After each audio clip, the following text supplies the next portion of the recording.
Just days after the premiere of South Park's parody depicting Prince Harry and Meghan Markle, a former royal protection officer has mercilessly mocked the exiled Duke's reported demands for up to 50 armed security personnel to accompany any potential return to British soil.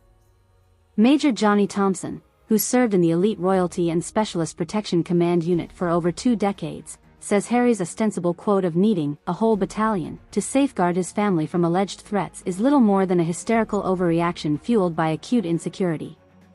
For a bloke who marketed himself building crisis shelters in Afghan kill zones, Prince Harry's rumored delusions about requiring a covey of bodyguards bigger than a tin pot dictator's egregiously overcompensates for some deeply rooted personal frailties, Thompson said in a blistering broadside. Unless he literally plans staging a military coup against his own family upon landing at Heathrow, this unhinged request for multiple squads of armed defensive details screams textbook paranoia more than any credible risk assessment. The purported security requisition first surfaced in the British tabloid The Sun, which cited an anonymous source claiming Harry requested the massive contingent after becoming unsettled by South Park's depiction of him as a rudderless grifter more obsessed with PR posturing than royal obligations. The crudely animated yet searing parody, titled The Worldwide Privacy Tour, portrayed the Duke incapable of distinguishing lucrative business opportunities from charitable initiatives while wife Meghan pushed their brand's political agenda with increasingly strident interviews.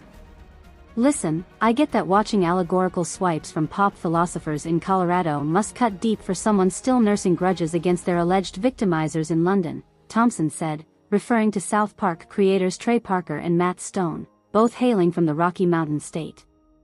But the bottom line remains that any depictions, no matter how hyperbolic or satirical exaggerated, don't legitimize manifesting literal delusions about mortal endangerments requiring military personnel brandishing assault weapons for basic civilian public relations tours. The Major's blunt derision came as British authorities continued stonewalling Harry's formal requests for increased protective details ahead of his potential attendance at King Charles III's coronation in May.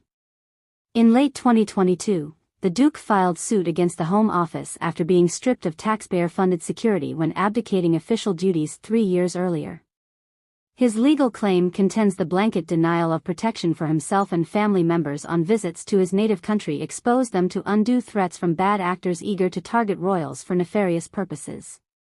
Harry's security lawsuits meanwhile remain inextricably mired in parallel public relations offensives lobbed between his camp and the Windsors over competing narrative framings.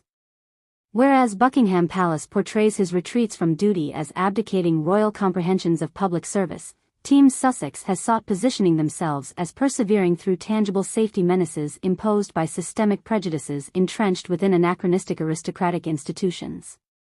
Of course, Major Thompson remains intimately familiar with the real-world security apparatuses guarding both active and dormant royals in the modern age.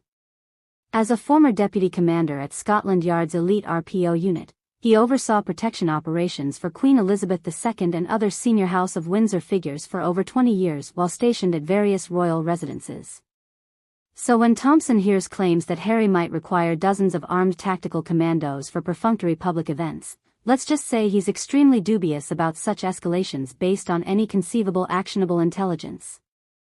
Having spearheaded coordinated safety details for countless royal tours and homecomings over my career, the notion of blindly accepting uncorroborated threats as justification for assembling literal platoons of special forces simply boggles my mind from a practical standpoint, Thompson asserted.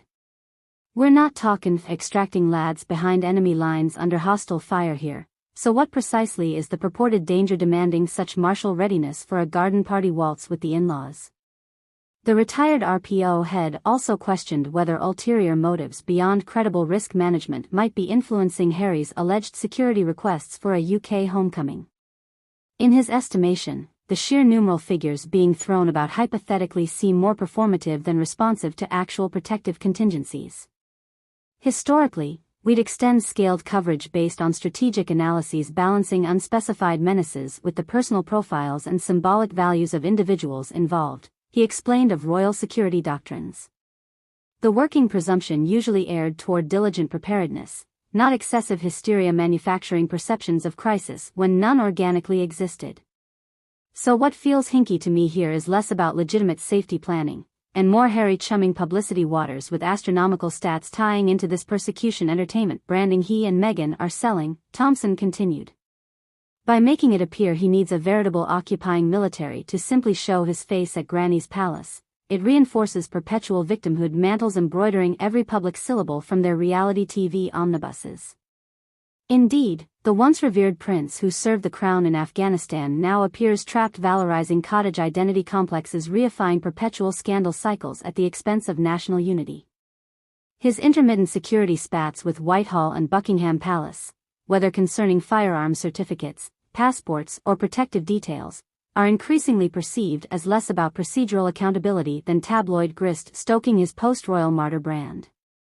At this point in the psychodrama, it's genuinely difficult discerning which eruptions fall under his purview of authentic fear versus obligatory perpetuating agitation for public validation that he and the Duchess remain the royal family's most affrontedly aggrieved, Thompson remarked. Rationally speaking, does the man require entire tactical units with automatic weaponry to secure meet and greets at Kensington Gardens? No sane person would reasonably think so. But then again, reasonability and sanity don't lend themselves well to clickbait commercial frenzies keeping their media empires chugging. Even more frustrating for some onlookers is the outright dismissiveness from Harry's camp toward experienced voices urging proportional assessments aligned with accepted protective practices and policies. Look, I've literally been around the world responsible for overseeing these fine-tuned security particulars regarding royal personages at high-stakes circumstances far dicier than the Duke plopping into a climate-speaking arrangement anywhere near Whitehall, Thompson continued. He'd receive no special dispensation beyond calculated threat mitigation measures applied consistently to comparable figures. Any insinuation otherwise accentuates falsified histrionics unbecoming someone meant representing sober obligations above petty grudges.